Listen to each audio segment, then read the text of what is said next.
আমাদের chemistry suggestion নিয়ে চলে এসেছি বড়া। এই যে গুণগত রসায়নে কোন কোন টপিকগুলা না পড়ে তুমি কখনোই পরীক্ষার হলে যাবা না, কোন কোন টপিকগুলা একটু বলি, একটু খেয়াল করো। বোর পরমাণু মডেল, বোর পরমাণু মডেলের আমাদের তিনটা আছে, 1 2 3টা পয়েন্ট দিয়ে হেডিং দিয়ে সুন্দর করে লেখা আছে। কৌণিক ভরবেগ, দেন হচ্ছে শক্তির বিকিরণ শোষণ এবং অরবিটালের ধারণা, রাইট? এই কথাগুলো তোমাকে জানতে হবে। তো বোর পরমাণু মডেল সম্পর্কে তুমি একটু জেনে যাবা। আর মোস্ট ইম্পর্ট্যান্ট, এইবার আমরা ধারণা করতেছি শক্তি ব্যাসার্ধ, যে E1, দেন হচ্ছে E2, En, একটা ফর্মুলা ছিল কিনা, En equals to E1 divide by n square into উপরে জেড স্কোয়ার, রাইট? এই ফর্মুলা দিয়ে যত ধরনের ম্যাথ আছে তোমরা একটু ক্যালকুলেশন করে যাবা। আর রিডবার্গ ধ্রুবক, এটা ভেরি ভেরি ইম্পর্টেন্ট। রিডবার্গ ধ্রুবকের যে তরঙ্গ দৈর্ঘ্যের ম্যাথ, যে আর এইচ 1/λ সমান R H into 1/n1² minus 1/n2 square, তাই না? তো এই ম্যাথটা একটু দেখে যাবা। আর কোয়ান্টাম সংখ্যা মোস্ট ইম্পর্টেন্ট, পরীক্ষায় আসবে একটা মৌল দিয়ে বা পরমাণু দিয়ে বলবে এটির চতুর্থ শক্তি স্তরের মোট ইলেকট্রন সংখ্যা কোয়ান্টাম সংখ্যার সাহায্যে হিসাব করে দেখাও। বড় করে আমরা চার্ট আঁকাবো। হ্যাঁ, তাহলে কোনটার জন্য প্র্যাকটিস করবা?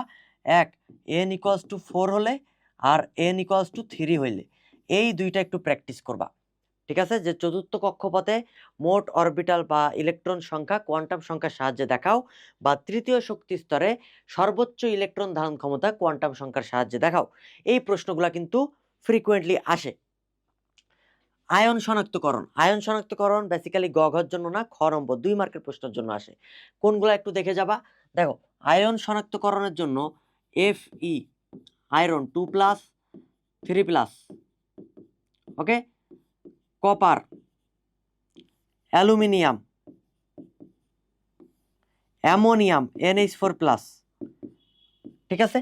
এই কয়েকটা মাস্ট দেখে যাবা। এইখান থেকেই খ নম্বরে 2 মার্কের জন্য প্রশ্ন আসে। তোমরা বিক্রিয়াগুলো একটু প্র্যাকটিস করে যাবা।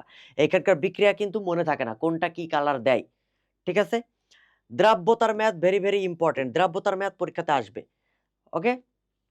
প্রশ্ন একটা এমন হইতে পারে যে একটা পরমাণু দিয়ে দিল, যে সোডিয়াম পরমাণু হোক বা ক্যালসিয়াম হোক, দিয়ে গ নম্বর প্রশ্ন আসবে যে তরঙ্গ দৈর্ঘ্য বের করে দেখাও বা তরঙ্গ সংখ্যা বের করে দেখাও। আর ঘ নম্বরে আসতে পারে এটি যেই রশ্মিতে ধাপান্তরিত হইল সেখান থেকে কোন বর্ণের রশ্মি পাওয়া যাবে তার ব্যবহার দেখাও। সেক্ষেত্রে কি ইউভি রশ্মির ব্যবহারটা শিখবা, আইআর রশ্মির ব্যবহার শিখবা। ইউভি রশ্মির ব্যবহার আমরা কোথায় শিখি? জাল টাকা বা জাল পাসপোর্ট শনাক্তকরণে। আর আয়ার রশ্মি কি? ফিজিওথেরাপি। আয়ার রশ্মি মেইনলি 3 প্রকার আছে, একটা ফার আয়ার, একটা মিডিল আয়ার আর একটা নিয়ার আয়ার। পরীক্ষাতে কিন্তু আসে যে বামার রশ্মির ক্ষেত্রে, বামার রেঞ্জে আমি যেটা পাই বামার সিরিজে বা লাইমেন সিরিজে, এটা কই থেকে পাবো? গ নম্বরে তরঙ্গ দৈর্ঘ্য বের করে, ঠিক আছে? রিডবার্গ ধ্রুবক দিয়ে তরঙ্গ দৈর্ঘ্য বের করতে হবে। তোমার কাজ হচ্ছে আজকে সূত্রগুলা লিখে ফেলা। লিখে ফেলার পরে দেখো তোমাদের জন্য অলরেডি এই সিকিউ এর জন্য one shot back shot class দিচ্ছি না, অলরেডি সিকিউ রেডি করে ফেলছি। এই যে আমাদের গুণগত রসায়নে কোন কোন সিকিউগুলা পড়া উচিত, হট টপিক অলরেডি দিয়ে দিছি। দেখো, বোর পরমাণু মডেল, কোয়ান্টাম সংখ্যা, দ্রাবক নিষ্কাশন, পারমাণবিক বর্ণালী, এই যে রিডবার্গ ধ্রুবক, ঠিক আছে? 3 স্টার দিয়ে দেওয়া হয়ে গেছে। দেওয়ার পরে এই যে কোন কোন বোর্ডের গুলা ইম্পর্টেন্ট অলরেডি উদ্দীপক সহ কোশ্চেন দিয়ে সেটার আনসারও করে দেওয়া আছে। আমি অলরেডি বসে বসে এতক্ষণ ধরে আনসার লিখতেছিলাম। এই যে আনসার অলরেডি করে দেওয়া আছে, পুরোপুরি আনসার করা নাই, আনসারের বেসিক জিনিসটা দেওয়া আছে। মেন ব্যাখ্যা তো তোমাকে পড়তেই হবে, তাই না?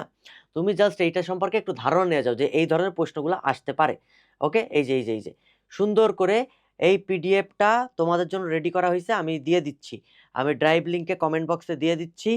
সো গুণগত রসায়ন আজকে পড়ে ফেলো, হ্যাঁ? এইখান থেকে প্রশ্ন আসবে, এর বাইরে আসলে প্রশ্ন আসার জায়গা নাই, এর বাইরে আসলে প্রশ্ন আসার জায়গা নাই। যা পড়াইছি এর বাইরে আসবে না। যতগুলো টপিক বলছি এই টপিকগুলো প্লিজ একটু দেখে যাও, ঠিক আছে?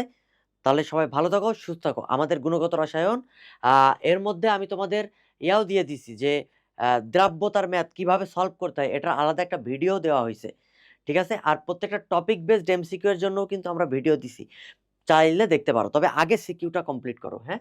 সিকিউটা কমপ্লিট করো।